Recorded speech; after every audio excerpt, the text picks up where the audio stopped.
Hello, welcome to Jason the Old Millennial. My name is Jason, speaking here in my basement in the great state of Kansas. And today I again have my two special guests, Adam from What the Gym, all the way from England, across the sea. And I have my good friend Jacob Martin from the channel Jacob Martin from another mid kind of western state, Tennessee area.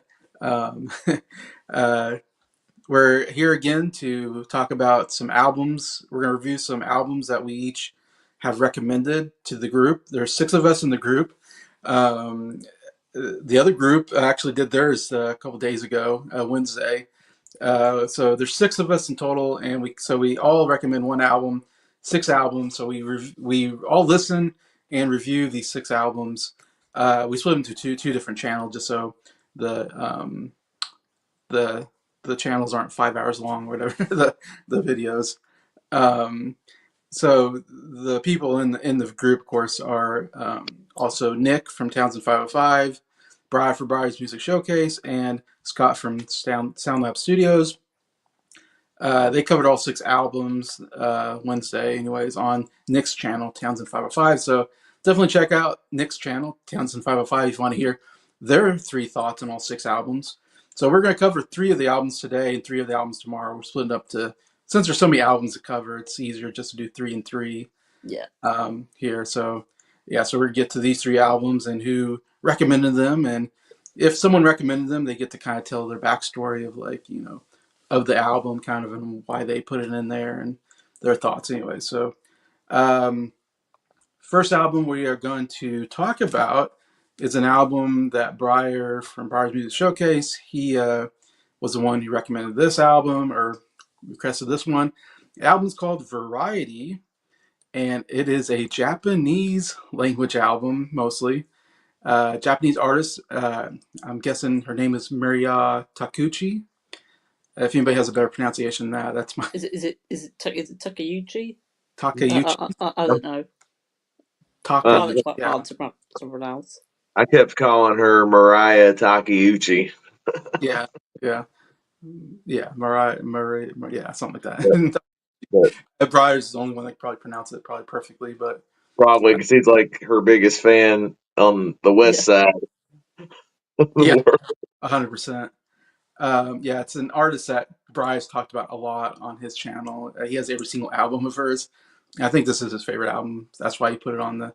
We actually got to vote for it. We all voted for it because we knew Brian loved this album. So we were like, yeah, let's put it in the album exchange. Let's see Yeah. what we think. It's a very interesting album to put in here. This came out in 1984. So I was about a year old when this came out. um, yeah, so Briar's not here to talk about it. He talked about it on the other channel. So we'll go to Adam for your thoughts on this album.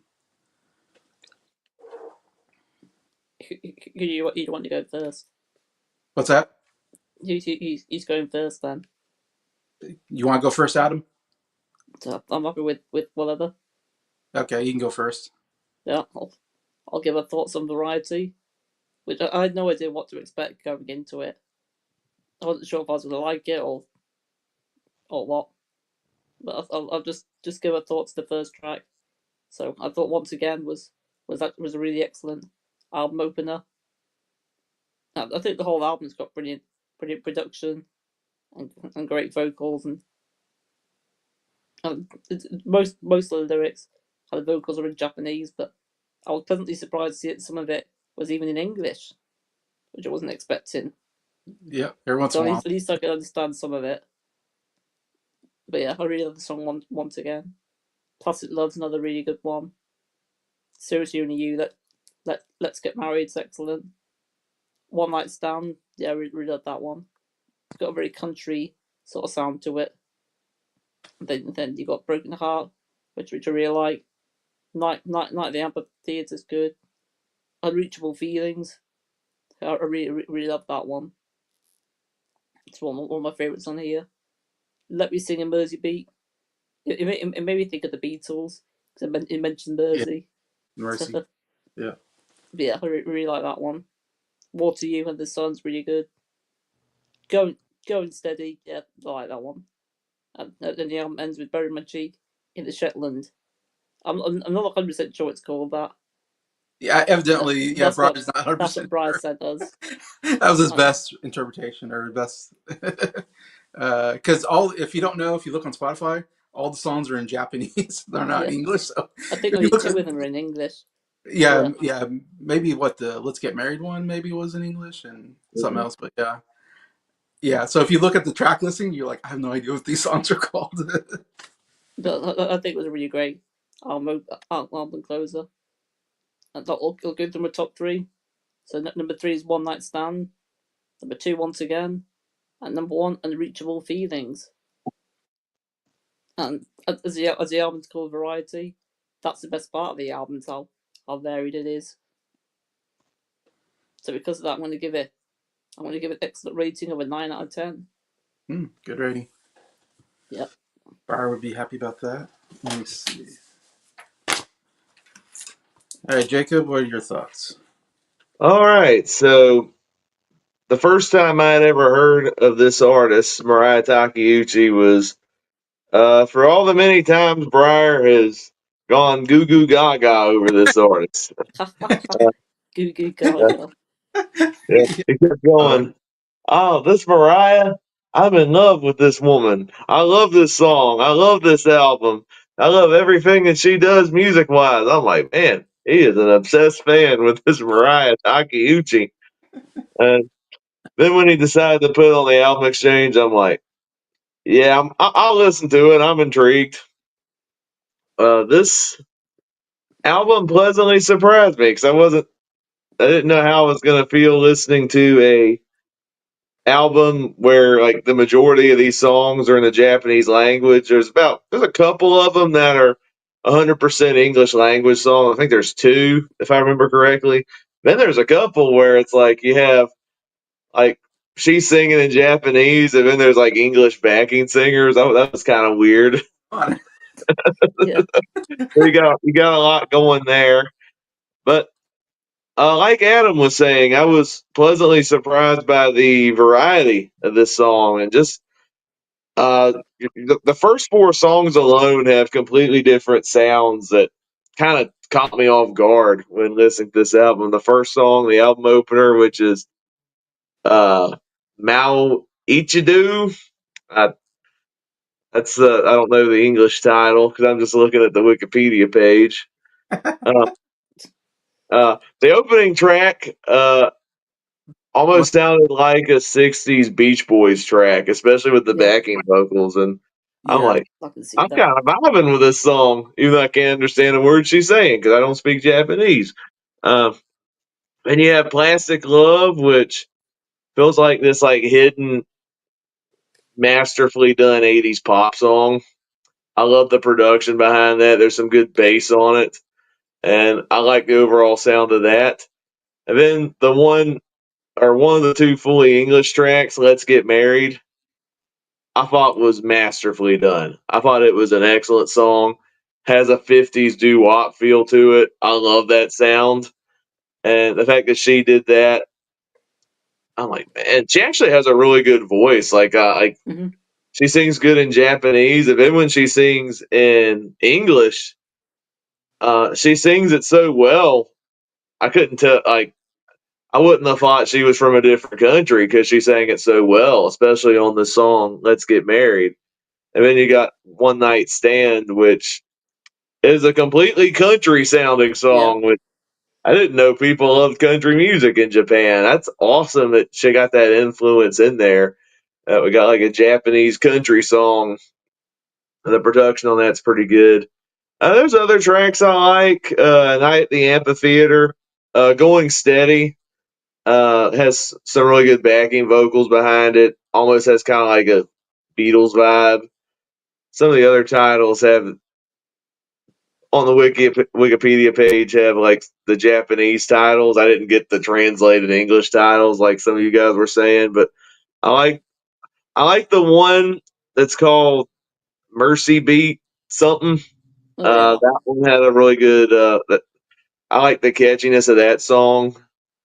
There's others on there that I would say it started to get boring after a while. The other fully English song, Broken Heart, is my least favorite song on that album. That one was kind of boring, in my opinion. I didn't get much into that one. The album closer, I thought, was one of the weaker tracks as well. The one that's like Shetland, whatever that means. I But think it's a It's in place. Scotland, It's a maybe. place, yeah, near Scotland. uh, but Yeah. but considering it's a foreign language album, I did like the production. I like her vocals for the most part. It's not an album I'm not gonna go to often, but I would still recommend it just for the different styles of genres that she implements on the album. Her vocals are still pretty good, whether in Japanese or in English. And I gotta give Brian. I can see why she's popular, I guess, in Japan. If you know, if they understand which like the lyrics in the native language, and like this is the kind of music she's putting out. I'm like, yeah, I can see why she's real popular over there. It's not one I'm gonna go back to, but I still recommend it for the highlights. And I do like the variety of genres on this album. So top five. Number five is Going Steady. Number four is the one of the Japanese titles. I'm just gonna say the album opener, Mu Mao Ichido, Once the again. Beach Boy sounding song. I'll just call it that one. Number three is Plastic Love. Number two, One Night Stand, and easily my favorite song on this album is the best of the two English tracks, Let's Get Married. I thought that song was a Ooh. masterpiece, pop song. Really great stuff. And as for my score on the album, I'm going to give it an 8 out of 10. All right.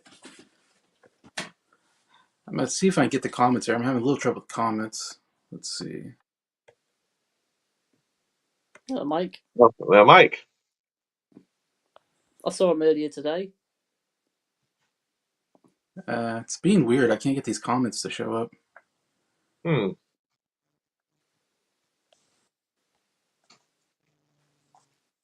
Oh. Do you see on there? Yeah, I see Yeah, him. I I can see see Oh, the him there. now.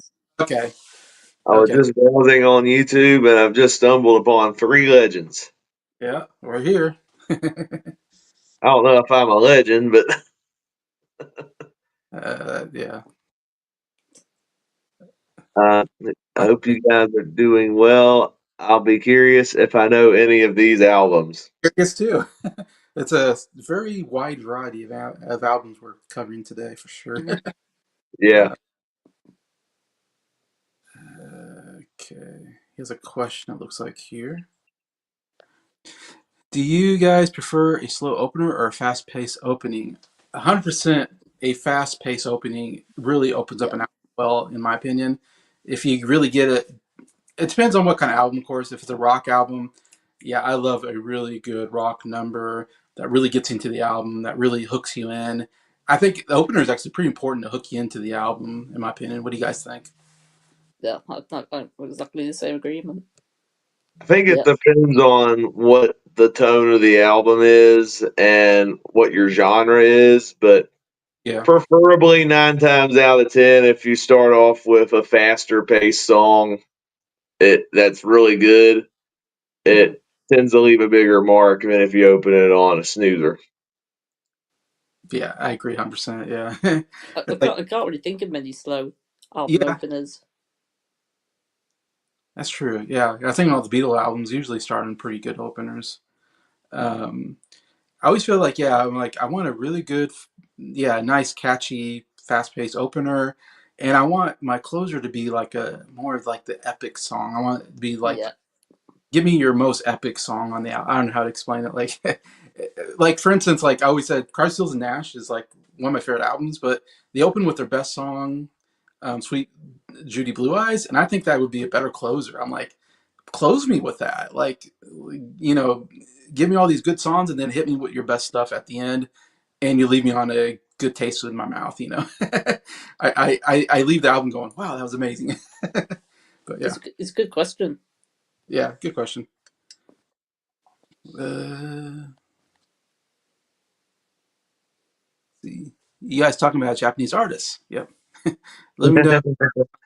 If it's a Japanese artist, I join you. Okay, you like Japanese artists? Have you heard of Mariah Takeuchi? You know Mariah Takeuchi? Because if according to That's Brian, who we were talking about. Yeah. I assume she's the most popular singer in Japan, according to Briar. I don't know. I'm guessing she is. Gosh. You got then you got besides Japan, you got what's that subgenre? K-pop, the Korean artist. Yeah, yeah. J-pop and K-pop. Yeah, Yeah, I don't yeah. listen to. Very popular though. Yeah. The only K-pop artist I can name is BTS. Yeah, that's the one.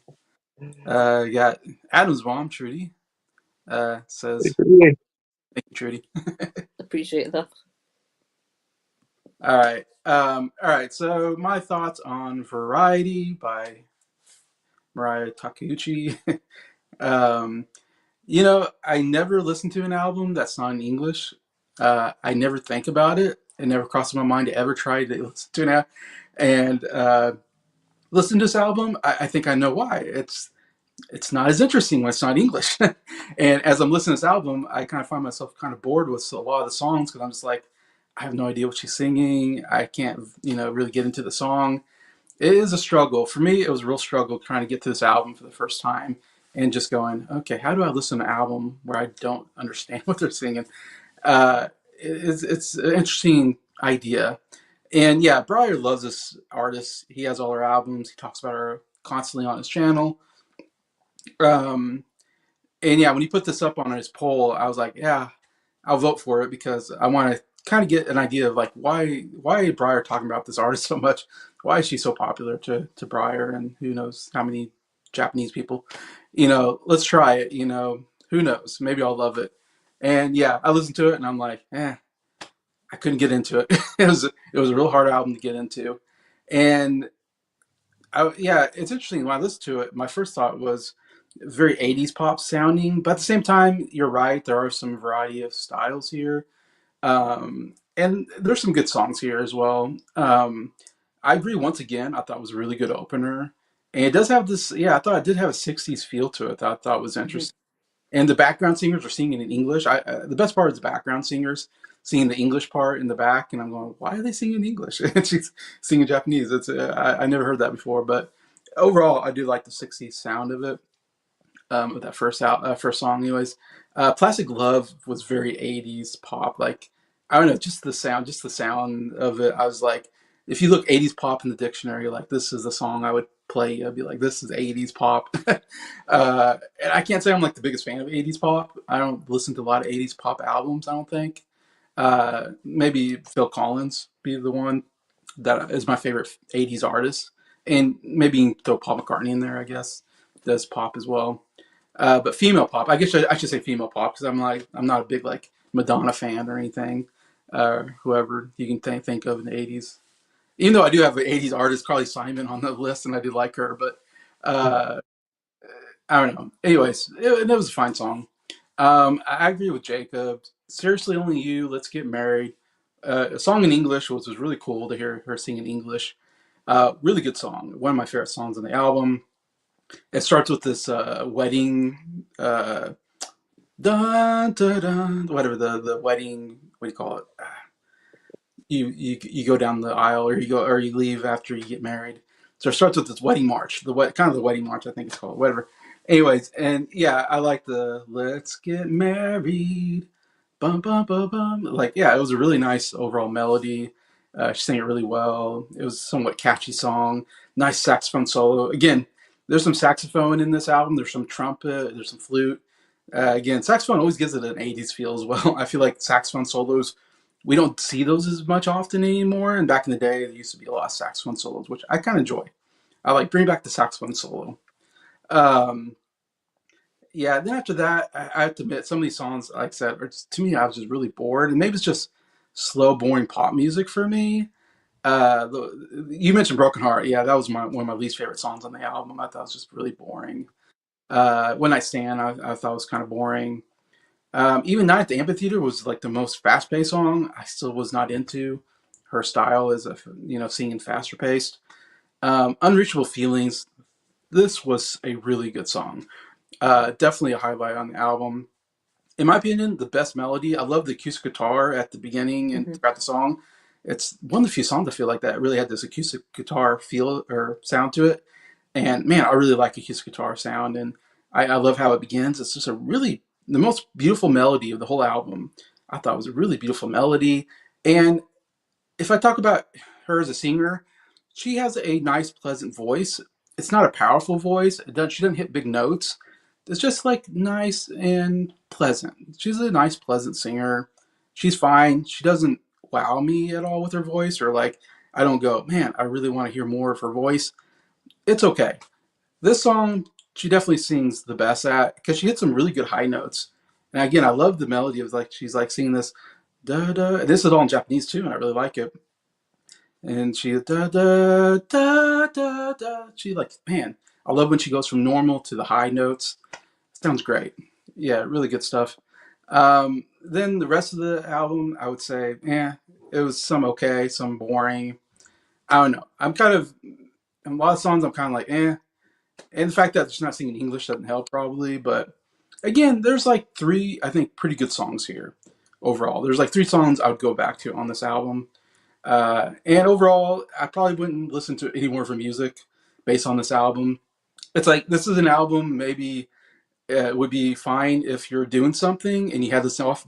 If you had this album in the background and you weren't paying attention to it, and you're just like, ah, it's some nice melody music or nice pleasant music, you know, while you're working on something, it'd be fine. But it's not an album I'd be like, okay, I'm going to sit down and listen to this album. For me, it didn't quite have that feel to me. But I'm going to give my top three songs. Number three, I have Once Again. Number two, I have the Seriously Only You, Let's Get Married, which was um, Jacob's favorite song. And then my number one favorite song is Unreachable Feelings, which was Adam's favorite song. So I'm right with you, Adam. That song is really good. Like I said, best Which one is Unreachable Feelings? Like what track number? 7. Okay. I don't remember anything about that song, to be honest. Oh no. Yeah, I think we all liked Let's Get Married Once Again. I feel like it was maybe some of the songs we all agreed on. But anyways, yeah, and I'm going to be the low guy. I'm afraid I'm going to give the lowest score. I'm giving it a 6 out of 10. I'm sorry, it's just not an album I cared that much about, except for a couple of really good songs on there. The rest of it, I was like, eh, take it or leave it, kind of. So sorry, Briar. um, but just to recap, I can recap it because usually I'm the first person doing the video, and the other group is second. They went first, so now I can tell you I have all the scores down on this album. We got Briar gave it a 10 out of 10. Nick gave it a 10 out of 10. Adam gave it a 9 out of 10. Jacob gave it an 8 out of 10. Scott gave it a 7 out of 10, and I gave it a 6 out of 10. So, again, a variety of scores. Maybe that. What's the average then? I don't know. I have to do the math, and I don't have a calculator with me. I'm sure Nick can do that part for us. Give me a second and I can do that real quick. What were the scores again? 10, 10, 9, 8, 7, 6. 10, 10, 9, 8, 7, 6. 10, 9, 8, 7, 6. Then you divide that by 6 and you get I got 8.3. Guess we'll round that up to 8.5. Yeah, 8.5. All right. So overall, pretty good average score, I would say. Yeah, it's crazy looking at these scores. We went all the way from 6 to 10. I mean, man, there's a pretty big gap there in our thoughts on that album. Interesting enough. But yeah, so that's our first album we're going to cover. Next, we're going to cover Adam's album that he brought to us. Let me see what Mike's saying here. See, I've not heard of her, but I love Radwimp's favorite band, One OK Rock, just to name a few. Okay, guess that's Japanese. Sweet. All right, Adam, you want to talk about what album did you choose And Yep. why I did you? chose Bronco by Elvis Presley. Sorry. Yeah. He's still alive. Oliver Peck sounds very much like Elvis. A bit of Roy Orbison as well. Yeah, that was the other comparison. But I first discovered this album because of one of the BC members. It was Glenn Kelloy for the Basement. He recommended this album. Oh, okay. I never heard of him before, but I thought I'd check it out. When the first listen, I really loved the album. So I'll give my thoughts on the tracks. You start off with Daytona Sound, which I think is an excellent album opener. It makes it feel like a cowboy listening to this one. Yeah. It's got that sort of vibe to it. But yeah, I really love it. Oh, I got such a cowboy feel on this album. Yeah, definitely. The second track on the album, The Curse of the Black and Eye, one of the slowest songs on the album, but I really love it. I love the whole vibe of the song. I think he does some of his best vocals as well on it. I think it's got some of his best lyrics as well. So yeah, it's definitely one highlight on the album. Then you got Out of Time, which I think Scott had it as his favourite song on this album when he reviewed it. Was it? On Nick's channel. Yeah. I really love it. It's not to me one of the top best tracks on the album, but close to being one of them. And then you got the song Lafayette. Yeah, I really love that one. It's got a very different sound to the rest of the album, but I still think it fits on the album. Yeah, I really love it. He holds a really great note in it as well. But I forgot to mention that Out of Time. It's got Elvis reference. You know, it's mentioned Little Less Conversation. Yes, I love that. Yeah. Probably the best line in that song. She said, "I don't like." It's probably the best part about that song, Out of Time. A little less conversation. Yeah. The fifth song on the album, Come On Baby Cry, I think it was one of the singles for the album.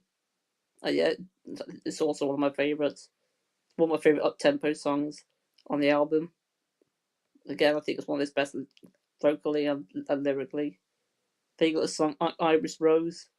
Yeah, I really love that one. I think the highlight for me is the horns, though. I love the horn arrangement on that one. Then you got the song Kalahari Down, which it's another one of my favourite songs on the album. It wasn't one of my favourites when I first heard the album, but upon repeated listen, it's become one of my favourites. I think he does really great vocal performance on that one. I love them. I love the melody on that one. And then you got the title track Bronco, one of the faster paced songs on the album. Yeah, I think it's a really great song. Not one of my favourites, but I still do really enjoy it. Then you got the song Trample Up the Days. Yeah, I really love that one. I love the chorus in that one, especially. Then you got the song Blush. Yeah, I really like that one again. Not one of my favourites, but I still think it's really good. Then you got the song Hexy Mountains, which is a bit like Kalahari Down.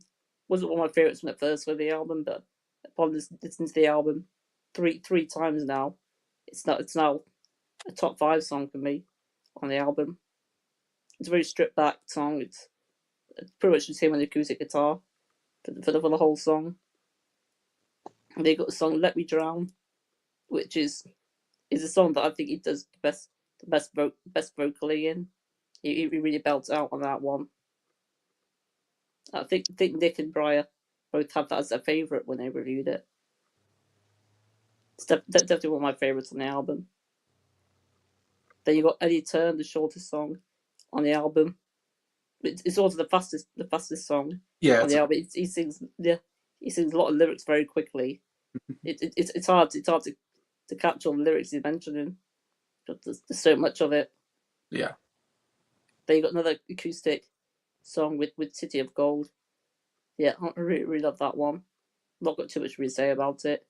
But then you end with the song All I Can Say, which he sings it with a woman called Bria Salmena. And I never heard of her. I don't know any of the songs other than this one, but Churchill does most of the vocals on it, which I find interesting. I'd say it's more her song than It's more her, yeah, Peck's. 100%. Yeah, everyone thinks it's a really excellent album. It's not a top 50 album. I think it's just a bit too long. I think if you trimmed a couple of the tracks, that'd be a top 50 album. Mm-hmm. But I'm going to give it a 9.75. I'm sure you're expecting that. Yeah. I'm doing all the albums. I've chosen 9.75. You give a lot of 9.75s, yeah. Yeah.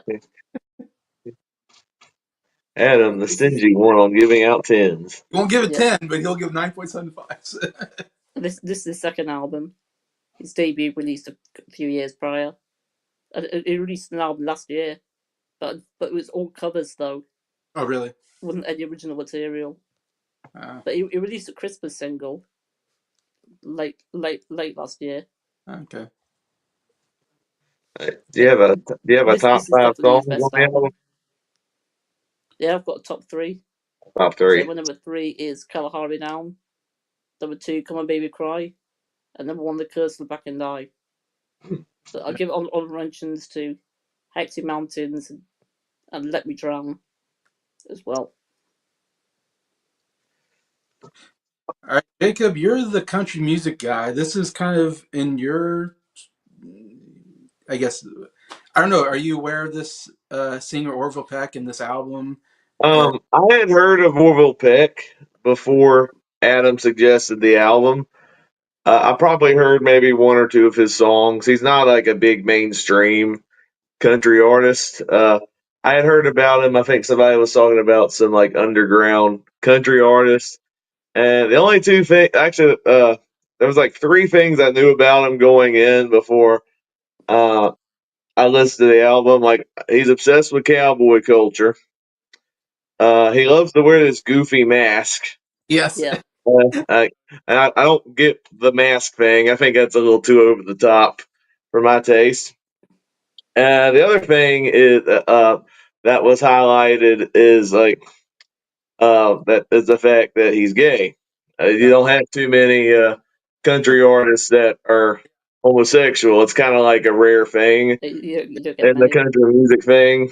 So I Yeah. guess you could say he's kind of like the Elton John of country music, I guess, in that way. So you got those 3 things in there. I'm like, okay, how's this album gonna be? I will say the best thing about Orville Peck musically is his vocals. This guy can sing.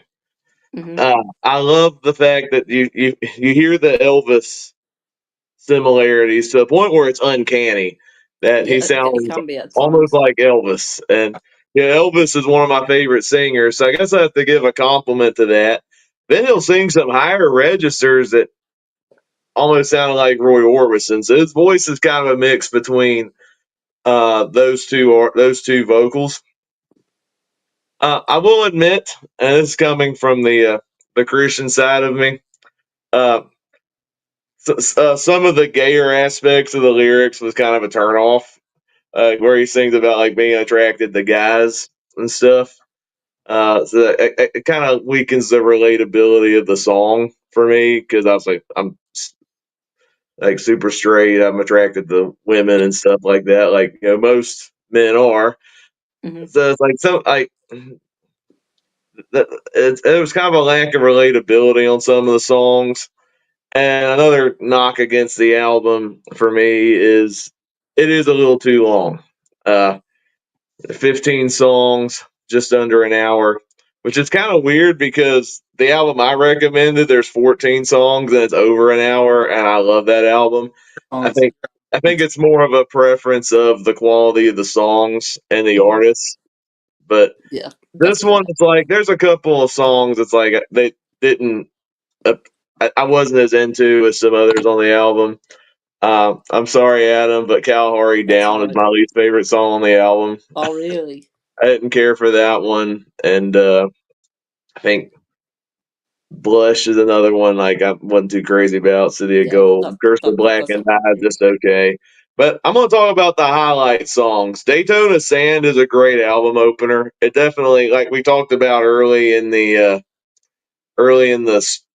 stream.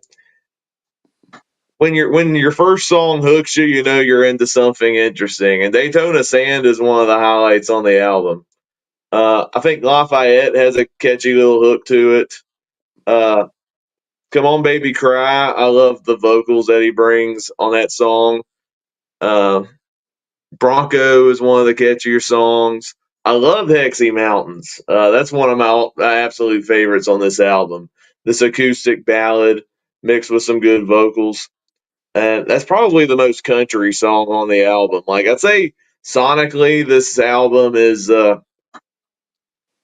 country with a little bit of outlaw 70s rock. It's probably the best way I can describe the sound of this album. And I love the stripped down sound of Hexy Mountains. I think his best vocally is probably Let Me Drown, which is probably the darkest song lyrically on the album. And it was one of the album's highlights because of the way he sang on it. And I thought that it had a great album closer. All I can say. Even like the woman started singing on the song Bria, and I've never heard of the female artist, by the way. So I can't comment on her too much. So like she started singing, I'm like, am I on the right song? But then then midway into the song, it turned into a duet, and it's a really good duet. The two artists sing really good together, and it's one of my favorite songs on the album. So there's a lot of like I think the album kind of hit and miss lyrically, but I do love the guy's vocals. I'm curious what else he'll bring to the genre. I do love his vocals. I wish his songs were more relatable for more people than just like his niche group. But I do like him as a vocalist, and it's cool that he has that Elvis type sound to it that I do really like. Elvis being one of my favorite singers, so I think it's a decent album. It was my least favorite album on the album exchange, but I'm still going to give it a decent score, mainly because of the vocals. So my top five, actually I have three. Actually, I got four honor. Believe it or not, I got four honorable mentions. Lafayette, Iris Rose, pretty good ballad there. Any Turn, I don't think I mentioned that one. I actually did like the fast paced nature of that song. Him singing super fast reminded me of Johnny Cash singing "I've Been Everywhere." Bronco was another honorable mention. So my top five. Number five is "Come On Baby Cry." Number four, "Let Me Drown." Number three, "Daytona Sand." Number two, "All I Can Say." And my favorite song on this album is "Hexy Mountains." Cool. And as far as my score for the album, I will give it a 7 out of 10. I forgot to mention where he's from. He was born in South Africa. South Africa. Ah, He's the only country singer I know from South Africa. And then when he was 15, he moved to Canada. So he's been all over. Okay. Yeah. But I get your problems with the lyrics. It was a bit like that for me, but I didn't detract from my overall score though. Yeah. All right. I should say Broncos came out in 2022, so it's a pretty recent album. That's not been out for long. Adams comes out with these very recent albums on our exchange. I think the Colin A album was also 2022, 2023.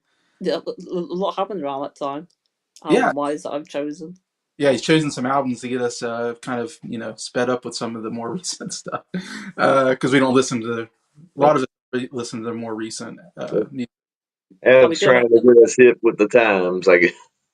I'll be going back to the 70s after this, though. Okay.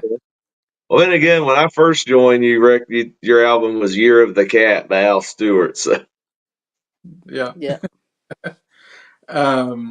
Yeah. So I never heard of Orville Peck. Never heard of this person. So when Adam brought this album, I'm like, Orville Peck? Who the heck is Orville Peck?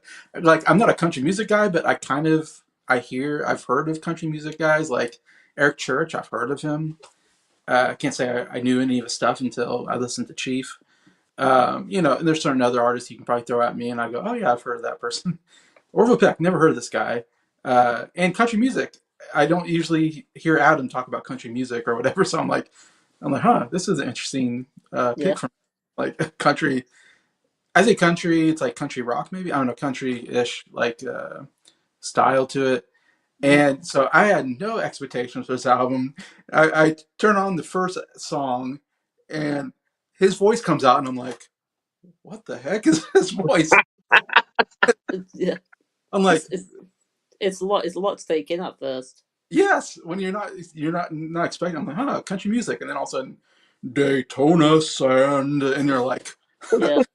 this is this an Elvis impersonator? Like that's my first thought was like this Elvis impersonator like singing this song. I was like so amazed by his voice. Like he has such a low baritone voice, especially on the first song.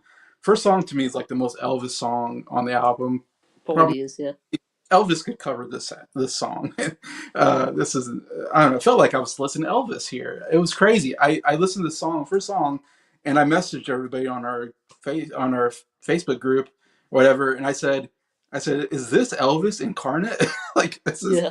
I was like, this feels was reincarnated into Orville Peck, whatever. And, Scott had this theory that on the channel 2 days ago on Nick's channel that he thought maybe Elvis never died. There's a whole thing about Elvis never died theory, and now he came back as Orville Peck. Like, anyways, but it's like no, Orville Peck's not Elvis evidently. Uh, yeah, I looked him up a little bit, and it's like Orville Peck's not even his real name. That's like a stage name that he made up. Yeah, I didn't know anything about him, so I looked him up. Like, huh, who's this Orville Peck? Yeah, my first thought was like, oh, he's gay. Like, I wasn't expecting that. Like I said, he has That such was a I would have first heard the album. it's such a low baritone masculine voice. Daytona song. I'm like, this guy's gay. Like, he doesn't sound gay. I think it was. I think it was actually my mum that found out. I didn't even realize when I heard the album. I would have no idea until I looked it up. I was looking him up, and I saw like he was on some drag show stuff. And I'm like, why is he on drag shows? Oh, And really? oh, he's gay. Because if you look at him, he's like pretty muscular guy. He's got tattoos. He loves to wear this mask. That's his like big thing. We get some of that like what's her name? There's that one artist that covers her face every time she sings. Uh, Sia, yeah. So that's like a new thing, maybe. I don't know. Is wearing weird masks and doing stuff like that. I don't know. It may be because he's gay and you're just like, I'm gonna put a mask on. So it's like he's a gay cowboy, which I'm like, okay, I guess those do exist, like in Brokeback Mountain. I thought that was a myth, and I was like, okay, I guess there's a gay cowboy guy. He wears that mask. He has the cowboy outfit. He has a really cool look to him. Um, but yeah, it is a little weird though. If you look him up on YouTube and stuff like that, it's like he's always wearing a mask. Like what? Um, that's his thing, anyways. So yeah, I was a little weirded by that, going, gosh, I never expected they were a gay country artist. Like I listen to gay artists all the time. I mean, Freddie Mercury, Elton John. Like I have no problem with it. If they're good, they're good. But yeah, immediately I was like, really loved his voice. I mean, the first thing I thought, and I feel like we're all saying that. So I'm not Mm. alone. It's funny. I'm glad when I'm hearing everybody else talk about him, and everybody's saying the same thing I'm saying. Man, this guy has a great voice. Like I love this guy's voice. It really hooked me on it. Like at first I thought, man, because he got a low baritone voice on this first song. It reminded me of the guy I think about, Scotty McCreery, who's got this really low baritone voice, and everything he sings is low baritone. And but throughout the album, Orville Peck does sing a little bit higher on some songs, so it's not always low baritone, but he definitely his voice has a very baritone sound to it. That sounds really nice. It's just a really nice sounding voice, anyways. But yeah, I love this first song. It is that beat that just boom, boom, boom, ba-da, boom, boom. Oh, just that driving beat. It's a good like we're talking about good openers to begin an album. Like this is a great opener for me. Like Yeah. it really gets you into the album. It's pretty fast paced, and you're just like I'm just like vibing to it. I'm like, yeah, man, bum bum bum. Daytona Sand. It's like, man, I love it. Like, so I was It's really getting definitely one of the catchiest songs on the album. super catchy. Yeah, I thought it was. The overall music behind it was great. I love a lot of the musical stuff that was going on, and his voice. Yeah, it was great. anyways, yeah, Chris Black and I thought it was really good too. What I love about this song, it's a little more mellow. It had this more mellow sound to it, which I liked. I was like, okay, I'm like really getting. It's a little bit different than the first song. Vocally, maybe his best song. I mean, I thought he sang really good on the song, and he hit some high notes. And man, it sounds good when he hits high notes. That's what really amazed me when I was listening to the album. Going, wow, he just doesn't sing baritone, low bass notes.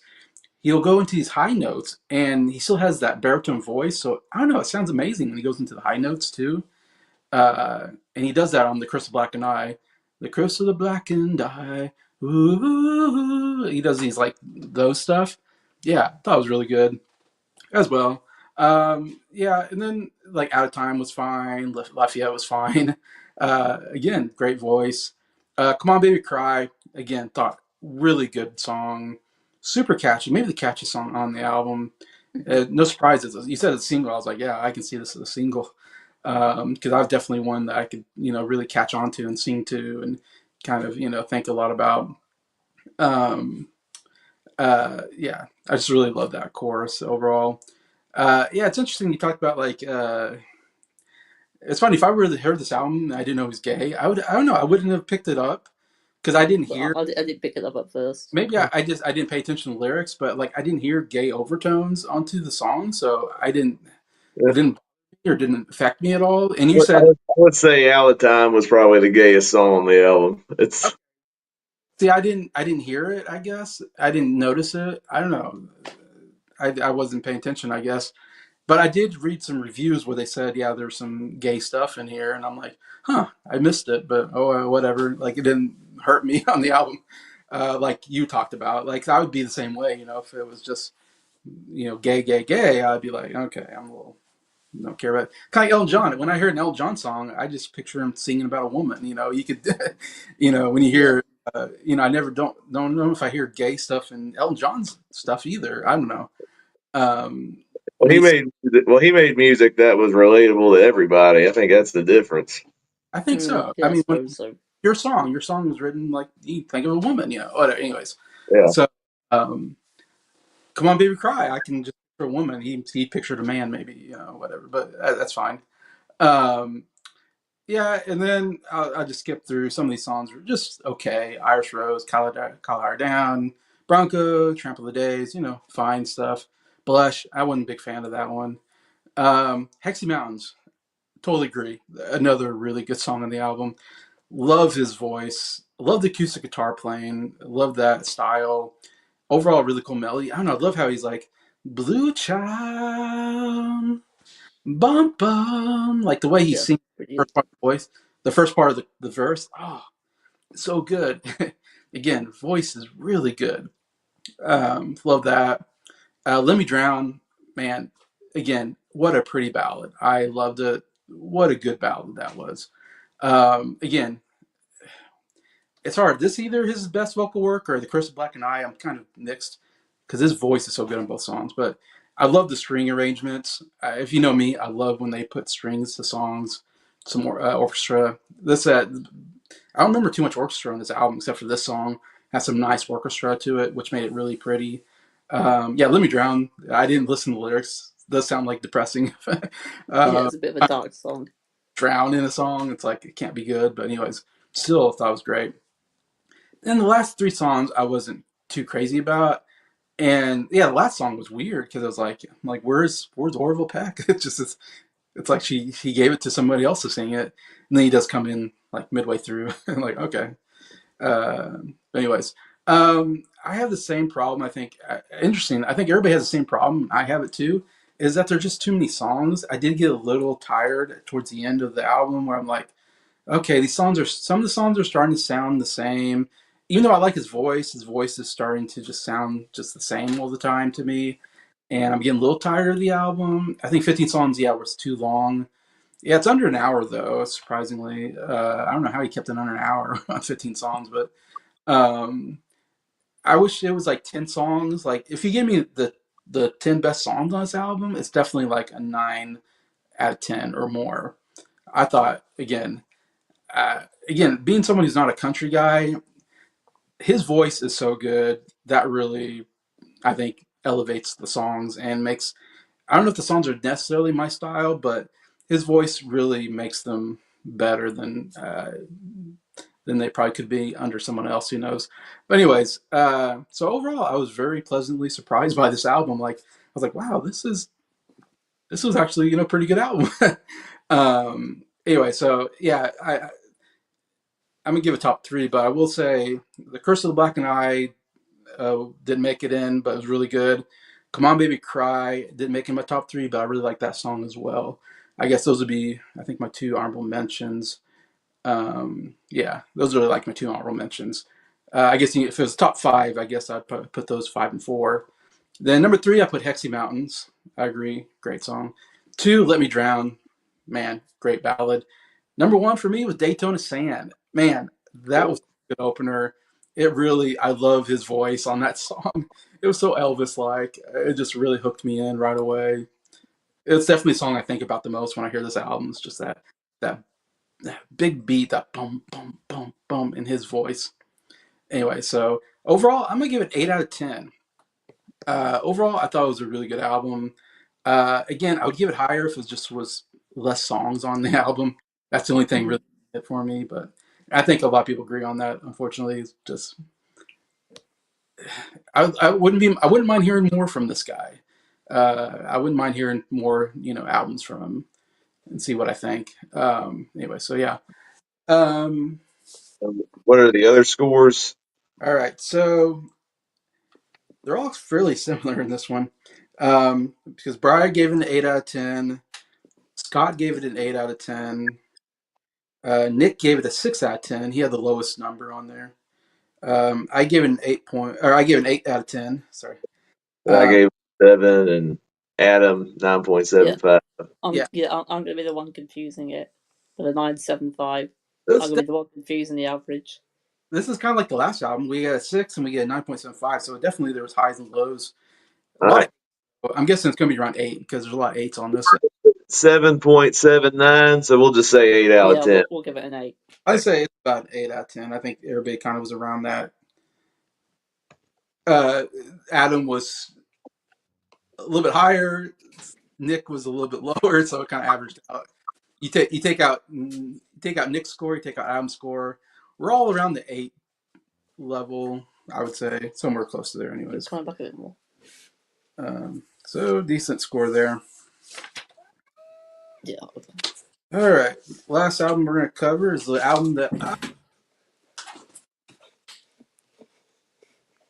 I chose. I see Trudy. She said something here. Let's see if I can get to it. Love Orville Peck's album. Yeah, okay. Yeah, she loves it. So your mom's a fan. Yeah. Because of me. Because of me, yeah. You introduced it to her? It's kind of cool, Adam, that you suggested a country album. Yeah, and you I wasn't expecting that. Yeah, we got like 2 country albums on this exchange, which I wasn't. I'm going to go with classic rock next. All right. All right. So I chose this album, Coming Around Again, by Carly Simon. This came out in 1987. So I was about 4 years old when this came out. But yeah, I chose this because when I was a kid, I really like Carly Simon. She's one of my favorite female singers and songwriters, and I've always enjoyed listening to her music. And my parents were pretty big fans of her, I think. I remember them listening to Carly Simon a lot growing up, so I kind of learned that from my parents, especially my mom. My mom, I think, was a big Carly Simon fan. My dad was too. I think they both really, really liked her, and we listened to a lot of her music. And I feel like, and I wanted to put this album here because I feel like we don't talk enough about Carly Simon. I mean, there's so many artists that we talk about, and there's, and Carly Simon is one of those we really don't talk about amongst our group. I don't think we've really talked about listening to her albums. And when I'm on other YouTube channels, I don't feel like there's just not a lot of talk about her. And I think she's really great. Like, I really love her voice, and she has some really great songs. Anyway, so, but instead of, again, I don't know, this is a pretty good album of her. I think this is a pretty well received album. Of course, she actually started back in the 60s. She had her and her sisters had a girl group called the Simon Sisters, I think, or something like that, and they sang together. Her and her I think two sisters, something like that. So they kind of started a group back in the '60s, and then she started solo in the early '70s. And her first album, I think, was called No Secrets, that came out in '72, and That's a good album.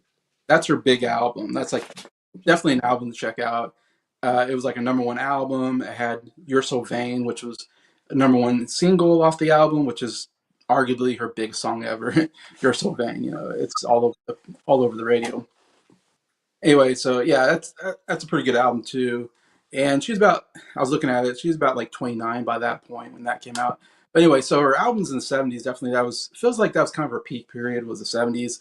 She also had "Anticipation" was a huge single as well. Of course, and Scott was surprised and noted that she was married to James Taylor, and she was for a time. I didn't look up how long, but as we know, James Taylor had a bad drug habit, and so marriages didn't last. And I don't know if she did too. She might have as well, but I know James Taylor had a pretty bad drug habit. So that didn't last. But anyways, yeah. So now we're getting to the '80s, and so it does feel like she's getting a bit older here. By this time, she's 44 years old, 1987. So it definitely feels like she's somewhat. Well, I should mention that also uh, she wrote and sang the song for a James Bond movie, "The Spy Who Loved Me," called Nobody does it better. Yeah. "Nobody Does It Better," which, in my opinion, is my favorite James Bond song. I love that song. It's so Yeah, it's great. one of my favorites. Yeah, It's in my top 10.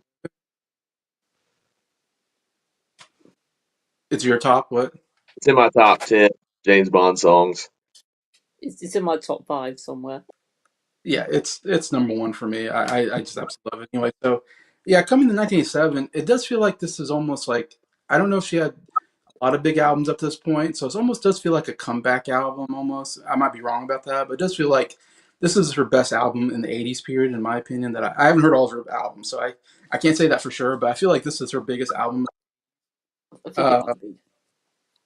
anyways, and the reason why I chose this album is because when I was a kid, she did a concert on HBO, and I have the DVD here actually as well. This is her concert DVD, but Live from Martha's Vineyard. And this came out, I think, like right around the time this album came out. She did this concert on Martha Vineyard, which, if you don't know Martha Vineyard, it's an absolutely beautiful location with the ocean behind her. Anyways, and it is a cool concert video.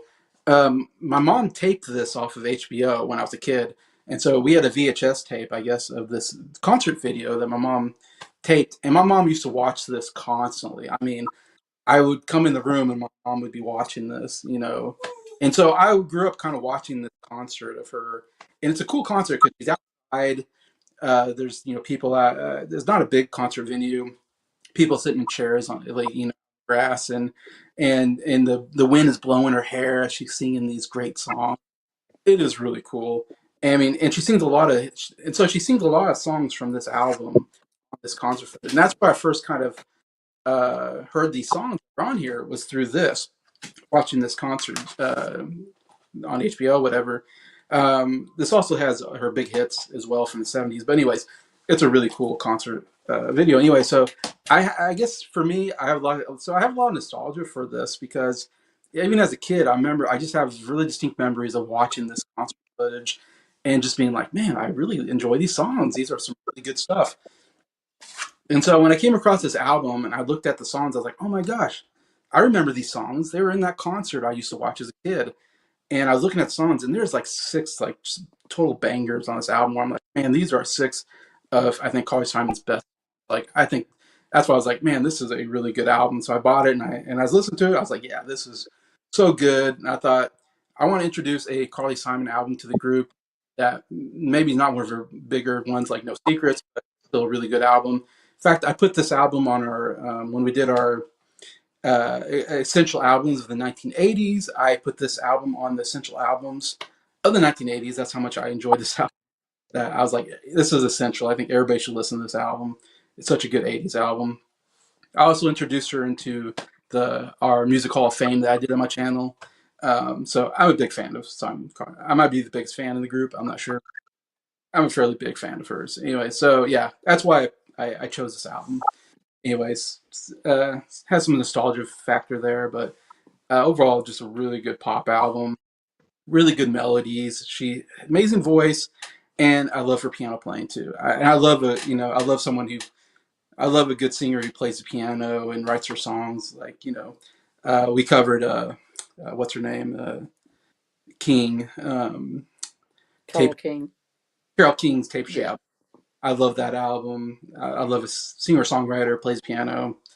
Yeah, great stuff. Anyway, so get to the album, I guess. Her openings. Also, I found out Coming Around Again was actually in a movie. I guess she wrote the song for a 1986 movie called Heartburn, which I'm aware of. So it actually came out before this album. It was a big hit for her before she put it on this out or she made this album. And I also want to say the very next year, she wrote a song called Let the River Run," which was in the movie Working Girl, and it won an Oscar. So in the very next year, she's going to win an Oscar for Best Song.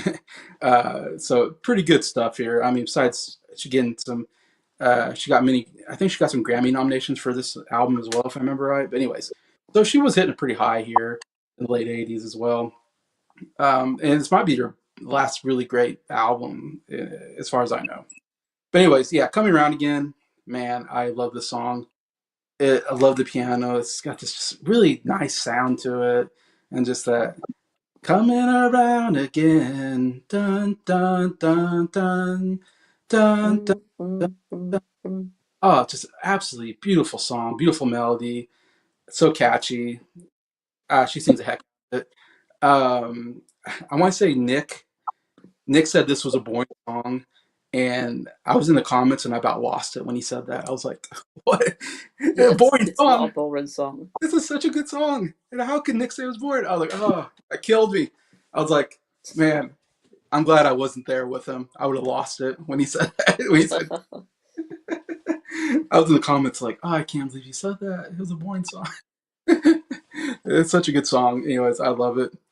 "Give Me All Night," another amazing song. Again, just great melody. That "Give Me All Night, think of you, give me all." Anyways, another. I want to say these. I'm guessing these are all hits because I think they're great. Might be wrong, but I know "Coming Around Again" was definitely a hit song. But if "Give Me All Night" wasn't a hit song, it should have been. It's so good. Um, so as time goes by, I think is actually a pretty boring song, and Nick had this in his top five, and he really liked the song, and I think other people like the song. It's funny. I really like this album, and this is maybe my least favorite song in the album. I, Really? she does the best she can with it, but it's a song from the like '40s or something. I don't know. It was in Casablanca, which just came out in '43 or something like that. So as time goes by, it's like, oh, it's slow, it's boring. She does her best with it. Still, to me, it's the boring song on the album. Um, but then, "Do the Walls Fall Down?" Another great song. Another super catchy. That "Do the walls fall come down when you think of me? Do your eyes grow?" Oh, I have so many memories of hearing these songs growing up that I just love it. "Stuff That Dreams Are Made Of," another amazing song. Uh, yeah, again, I'm repeating myself. Man, these are just some of the best melodies that she's ever done, and just love how she sings it and so catchy. "It Should Have Been Me" is a decent song. It's a fine song. It's not one of my favorites. "Two Hot Girls on a Hot Summer Night." Again, love this song. It's so good. I just love the "Me and Penny." Dun dun dun dun dun dun. Oh, it's such a great. "Two hot girls on a hot summer night, looking for love." Oh, again, amazing melody, super catchy. Love it. "You Have to Hurt." I thought it was a decent song. It was fine. "All I Want Is You," another one of my favorite songs on the album. Again, so catchy. It's so fun to sing to. The "All I Want Is You." Oh, come on.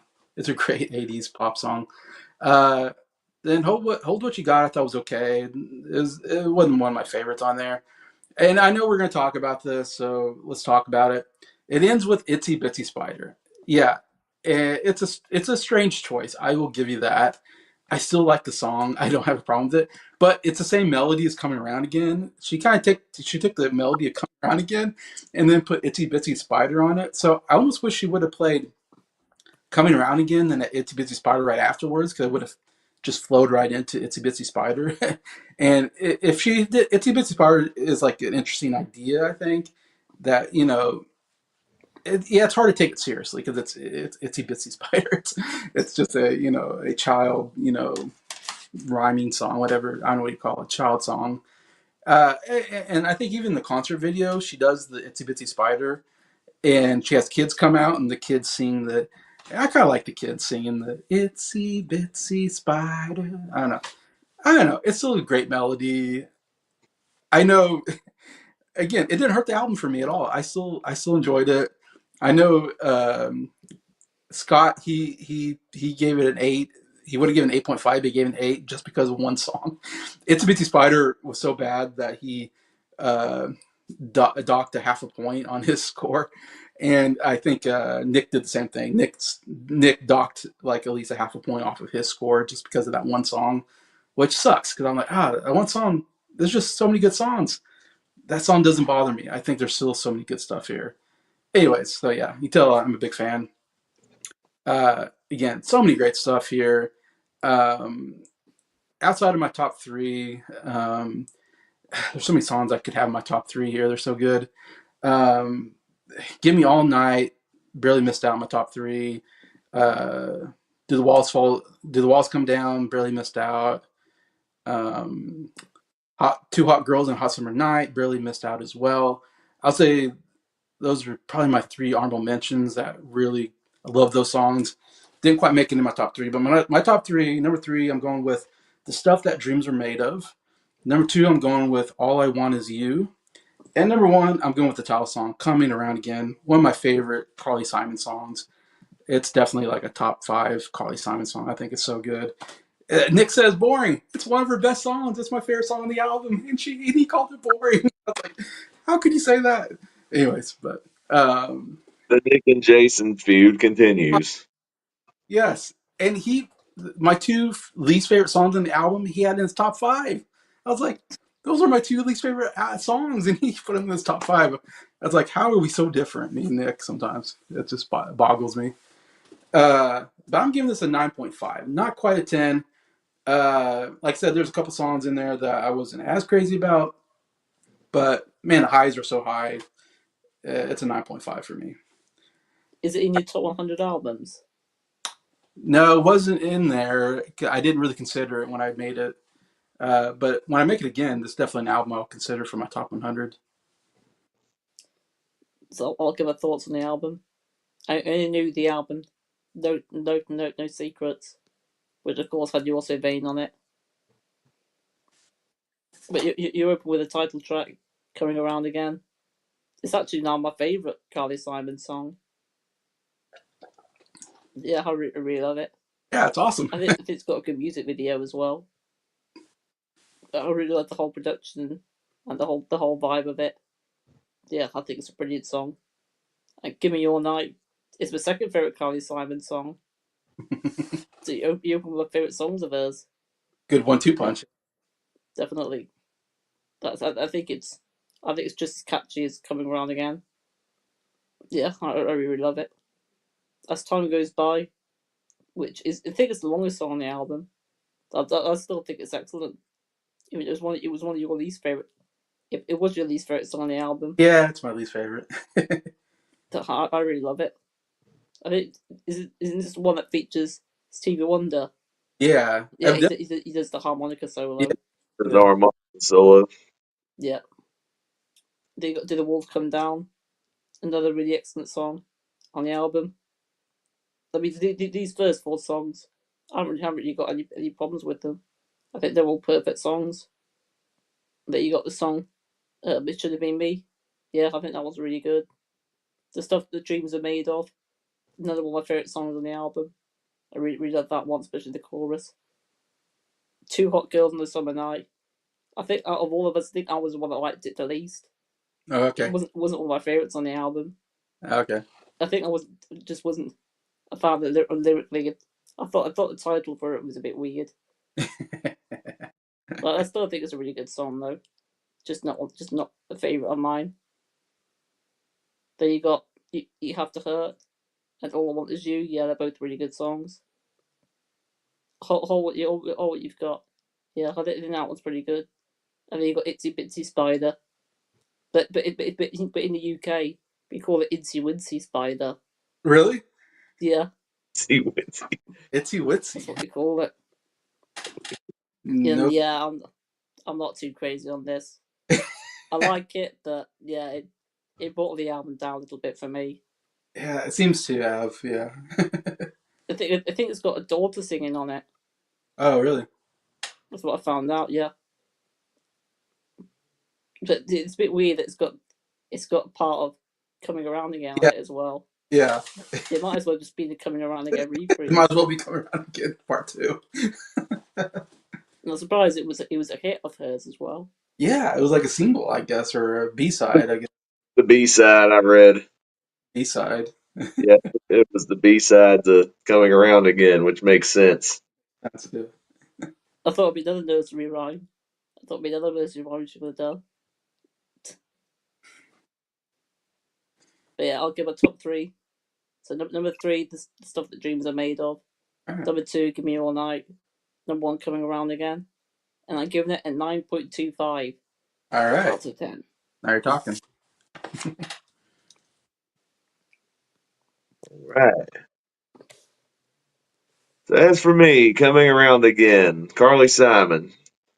I knew some of Carly Simon before listening to this album. This is the first Carly Simon album I've listened full. Okay.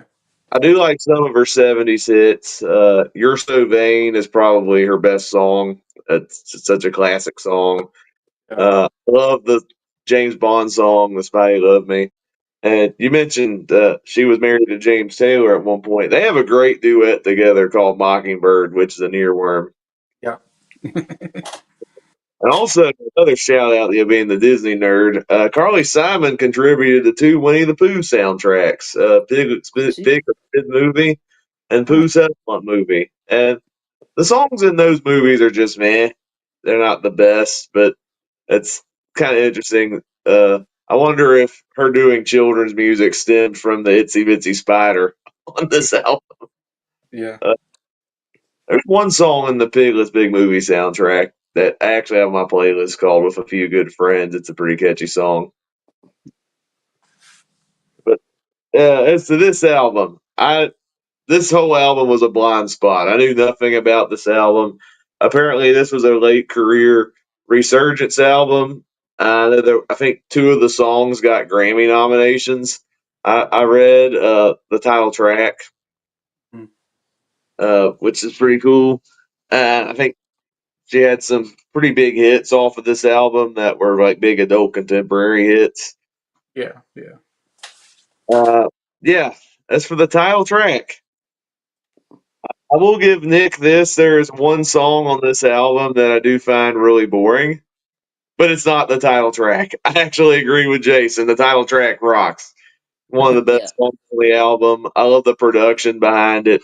It's probably her most 80s sounding song that I've probably heard, but she does a good job with the production. She sings great on it, and it's one of the more memorable songs on the album. Give Me All Night. It's a good 1-2 punch. Has a great chorus.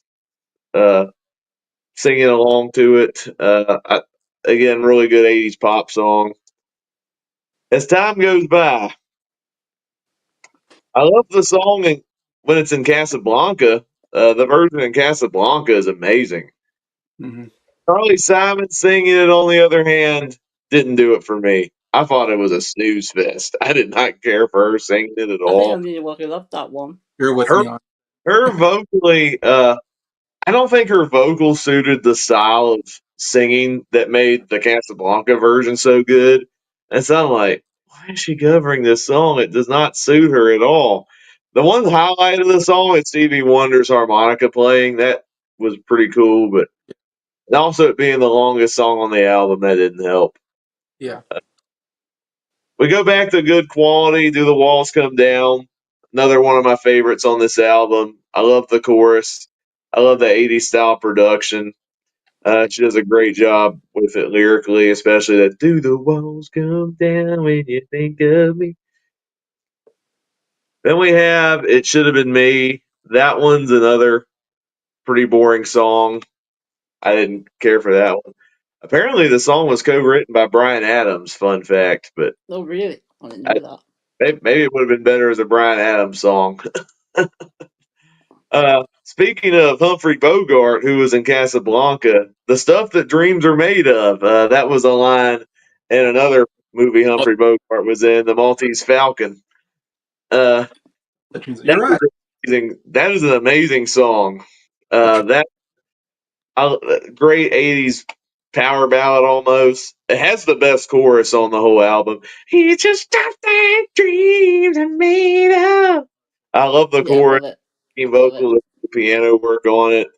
That one is a contender for one of my new favorite Carly Simon songs. It is that good. That should be a Jake Sings. You should do a Jake Yeah. Sings on that one. I'll say I need to learn it some more. That, I don't I think. did.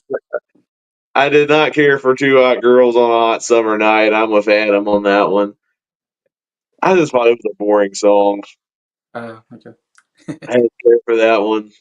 You Have to Hurt was okay.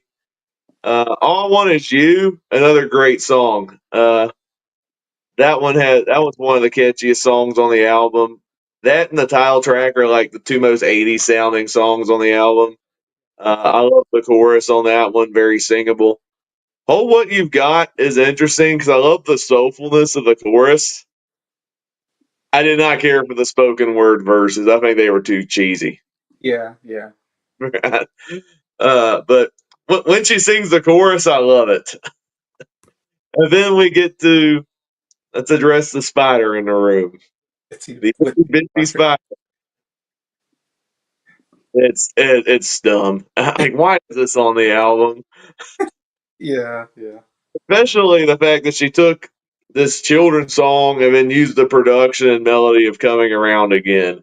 It is a terrible way to close out this album, Yeah. and it does hurt the score. But there were a couple other songs I wasn't as crazy on either, so it wouldn't have gotten a 10 if it because of some of the other songs. But Itsy Bitsy Spider definitely hurts it from getting a 10 out of 10. Yeah. It's terrible, terrible. All right, going into the top five. Number five, Give Me All Night. Number four, Do the Walls Come Down. Number three, Coming Around Again. Number two, All I Want Is You.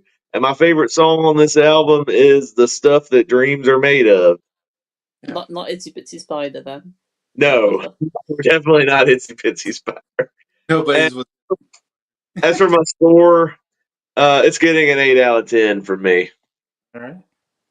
All right. So what's the average for that one then? Well, I need to add the other scores. All right. Barry gave it a 9 out of 10. 9, Scott gave it an 8 out of 10. 8, Nick gave it a 6.5. Of course, 4. he had a 4 on the album. uh, That by 6. And 8.375. So we're going to go 8.5. Another 8.5. Cool. okay, so around the variety score, no 10s out of 10s, like the variety had two 10 out of 10s, but we had three people had a 9 or above, so that was pretty good. And then two 8s, so it's almost everybody was above an 8 except for Nick was below that kind of the average score there, but yeah, so that was fine. That's a overall positive average score. I think we had what? So let me see. Yeah, everything was around an 8 for all three albums. I think Yeah. more Yep. or less. Curious what we're going to think of the other three albums. Yeah, we got three more albums to cover tomorrow. we'll cover. We'll get to Jacob's album, so he gets to talk about that tomorrow. Yeah. And Nick and Scott's And as well. yeah, Nick and Scott's albums. Yeah. Well, we're gonna go from '60s crooner to 90s rock to 2000s country, I guess. Yeah. 2010s country. So yeah, another variety.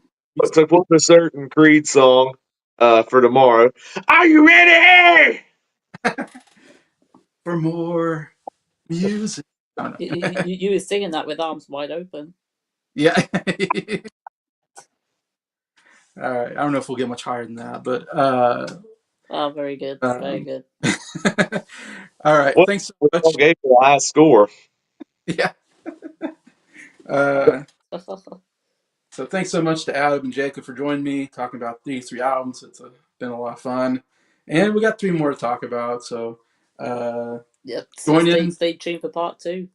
part 2 tomorrow, same time, same place, same channel, all that. So yeah, feel free to comment if you guys heard any of these albums. Comment in the comment section. Anyways, love to hear anybody's thoughts on any of this stuff. And so thankful for anybody watching these videos. This is one of my favorite things to do, is these album exchanges and get introduced to new music and get to talk about it. And we get this variety. We get 6s, we get 10s, we get everything on these albums. Yeah. Cool. We don't get a consensus. We don't usually get a real consensus. Like everybody's not a 10 or everybody's not a 6. And it'll be the same tomorrow. I have a feeling we're going to be all over the place tomorrow. Yeah. I know for a fact, Jason, you're not gonna like Nick's pick. and no, it might be another low one. All right.